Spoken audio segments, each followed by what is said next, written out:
gentlemen, the President of the United States and First Lady Melania Trump.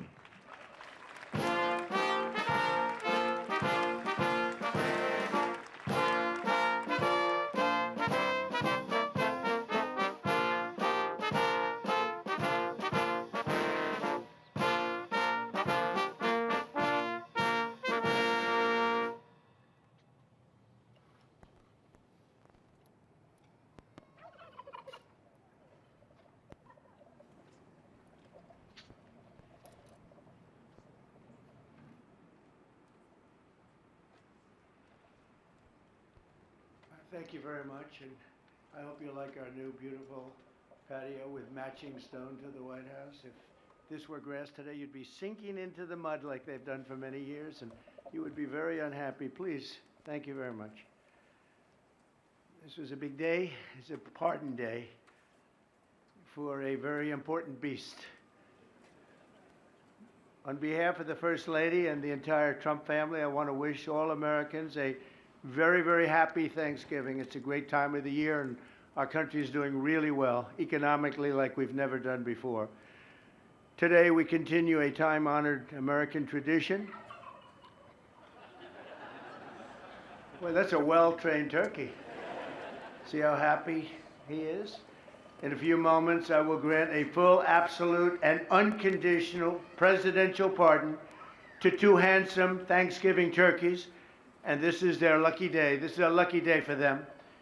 But before going any further, I want to make an important announcement, because you remember last year, after a thorough and very rigorous investigation by Pam Bondi and all of the people at Department of Justice, the FBI, the CIA, the White House Counsel's Office, and the Department of Everything. We have a Department of Everything. You know what that is? I think that's called the White House.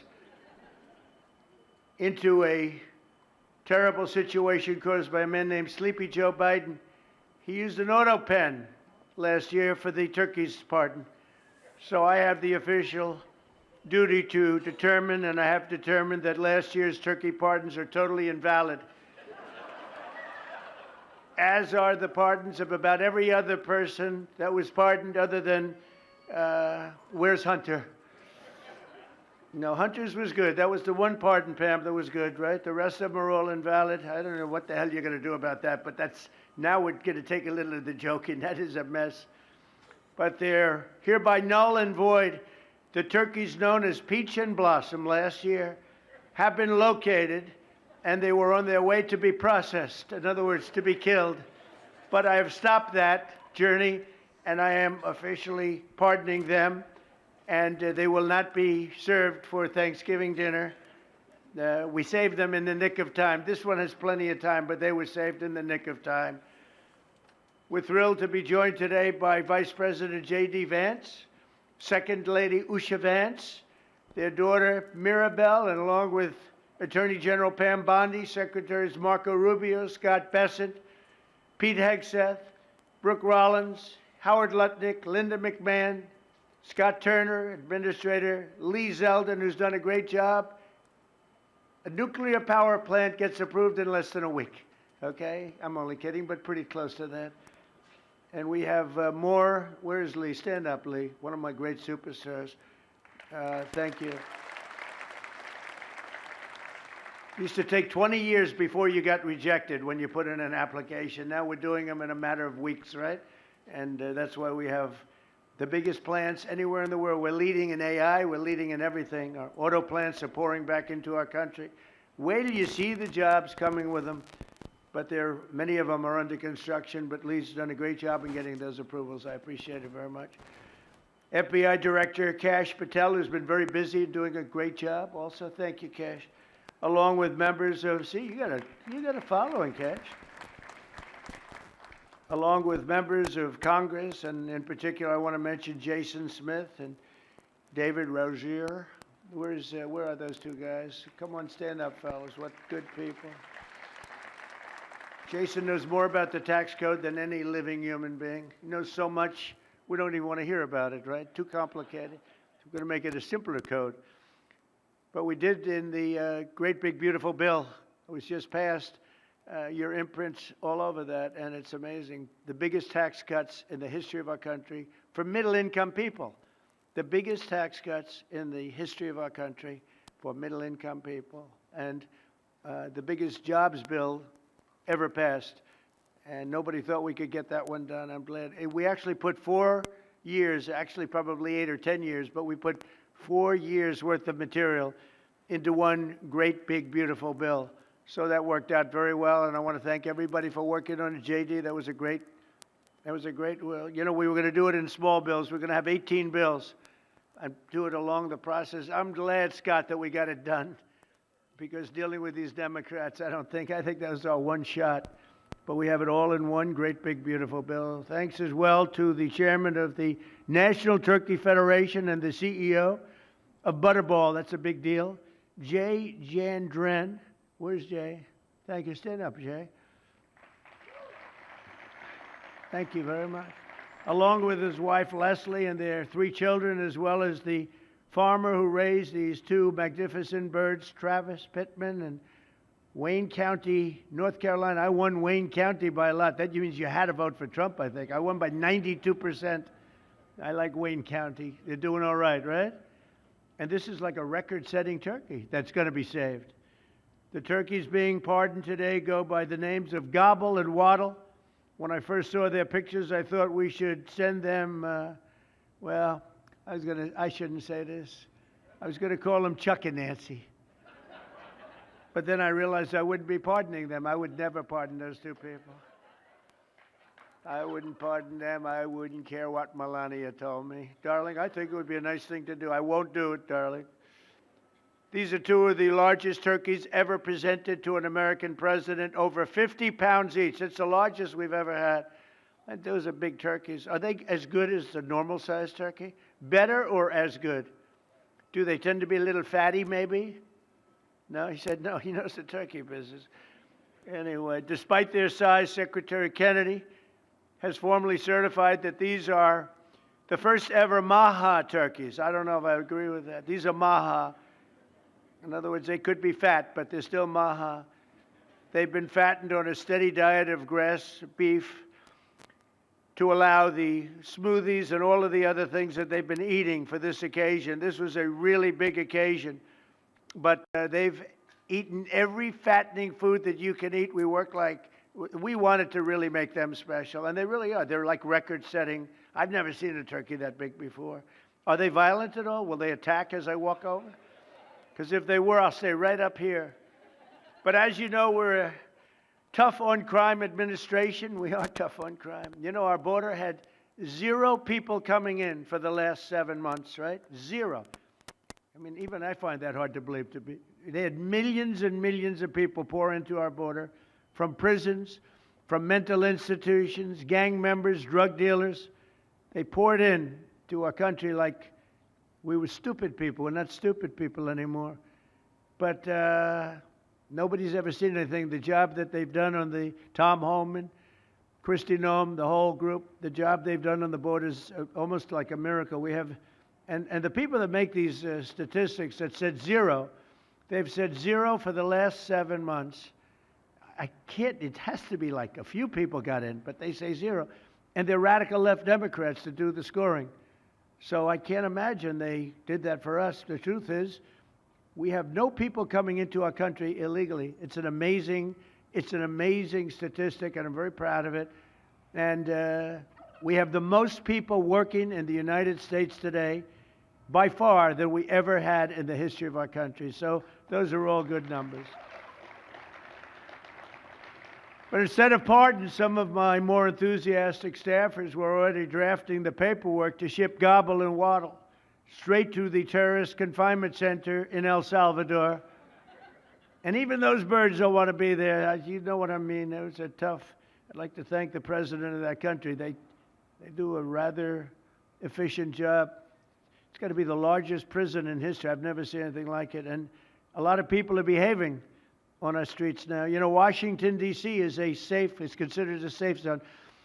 This was one of our most unsafe places anywhere in the United States. It is now considered a totally safe city. I won't tell you about murders. We're having murders, like a lot of murders. on a weekly basis. We haven't had a murder in 6 months. And it doesn't sound good even to say that. We haven't had a murder in 6 months. But when you are averaging one and even sometimes two a week, and you haven't had one in 6 months, you can walk with your family down the middle of any street, go to a restaurant, you won't get in. They're opening new restaurants all over, and it's really been a beautiful thing to see. So Washington, D.C. is now a totally safe city, and a year ago it was a criminal mess. We removed, Pam, 1,700 people, career criminals, and people that came to this city from Venezuela and many other places. They were let out of prisons, and they came here. They were Tren de Aragua, a lot of Tren de Aragua, that's from Venezuela. And we got them all the hell out of our country, or they're in prisons now. And you can walk down any street in Washington, and you're going to be just fine. And I want to thank the National Guard. I want to thank Pete Hegseth. The job you've done here is incredible. And I hear you having the same kind of success in Memphis, Tennessee, where you had an even worse situation. And Memphis crime is down 64% in 3 weeks. And by the time you have 4 or 5 weeks, you're going to have it down almost where there won't be crime. And we could do that in Chicago, by the way, if they would let us. If the mayor was a low IQ person, but he should understand this. This is a very serious thing. You saw all the crime that took place last night, the night before. The woman with the burning, they burned the woman. To be talking about that now, they burned this beautiful woman riding in a train. A man was arrested 72 times. 72 times, think of that. And they'll let him out again. The liberal judges will let him out again. But we're ready to go. You know, we've been moving toward Chicago. We have a governor that thinks it's wonderful that only like 7 people were killed this week. But we are moving toward doing it, and we're going to, if crime gets, it's horrible what's happening in Chicago. We could make Chicago a safe city in a period of 4 weeks. In a period of 8 weeks, 9 weeks, 10 weeks, it would be totally safe. And the people of Chicago want us to go there.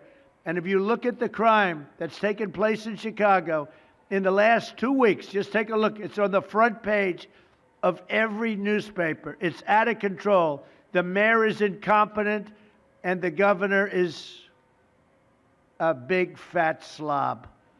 He ought to invite us in, say, please make Chicago safe. We're going to lose a great city if we don't do it quickly. Make Chicago, we'll do the same thing as we did in D.C., the same thing as we did everywhere we've gone.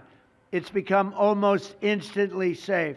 And I want to do it in Chicago. So Governor Pritzker, if you're listening, let's get your act together. Invite us in.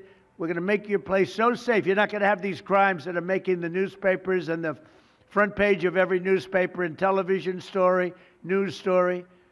We'll make Chicago a safe place very quickly. I looked at the various cases, granting mercy, discovering that the terrible trauma that everyone's going through. And I had a little bit of a Pritzker joke. I was going to talk about Pritzker in size, but when I talk about Pritzker, I get angry because he's not letting us do the job. So I'm not going to tell my Pritzker joke. They have a very cute little joke, you know. Some speechwriter wrote some joke about his weight. But I would never want to talk about his weight. I don't talk about people being fat. I refuse to talk about the fact that he's a fat slob. I don't mention it. On a more serious note, as we gather around the dinner table, I'd like to lose a few pounds too, by the way. And I'm not going to lose it on Thanksgiving, I can tell you that. Because I'm going to have a turkey, but it's not going to be that one. I hope all Americans will have the chance to enjoy the fellowship of family and friends and renew our faith in God's providence. 1 year ago, we were a dead country 1 year ago. The King of Saudi Arabia said it to me. He said it to me actually 4 months ago when I was in Saudi Arabia, Qatar, UAE. He said, you know, 1 year ago, the United States was a dead country, and now you've got the hottest country anywhere in the world. We're the hottest country. We have $18 trillion being invested. As of now, we're not even close to being 1 year. The most ever was $2 trillion for a certain country I won't name when, during the last administration. In 4 years, they had less than $1 trillion being invested in the country. In 9 months, we have over $18 trillion. It's a number that nobody has ever even thought possible. And that's in building plants and building so many things, investments in our country. Nobody's ever seen anything like it. But we have more people working. We have more people praying. The churches are coming back. I don't know if you've been reading that story, but religion is coming back to America. Some people say, oh, why would you mention that? To me, that's a big deal. And this Thanksgiving, we're also making incredible strides to make America affordable again. Walmart announced that the cost of their standard Thanksgiving meal is 25% lower than just 1 year ago. That's a big deal. According to the USDA, the price of Thanksgiving turkey is down 33% from its Biden-era highs. Potatoes are down 13%. Ham is down 15% compared to last Thanksgiving. So we are down to a level that we haven't seen in a long time. Egg prices are down 86% since March, and gasoline will soon be hovering around $2 a gallon. Under our leadership, we passed the largest tax cuts in history, the largest spending cuts in history, the largest regulation cuts in history, and we have fully secured our southern border. I've also ended 8 wars in 9 months, and we're working on that final war. It's not easy, but I don't know. I think we're going to get there. 25,000 soldiers, Ukraine, Russia. In the last month, 25,000 soldiers have died. So I think we're getting very close to a deal. We'll find out. I thought that one would have been gone quicker. We did 8. I thought that would have been an easier one, but I think we're making progress. In less than 1 year, we've accomplished more than most other administrations have accomplished in 8 years. And this is a very special Thanksgiving.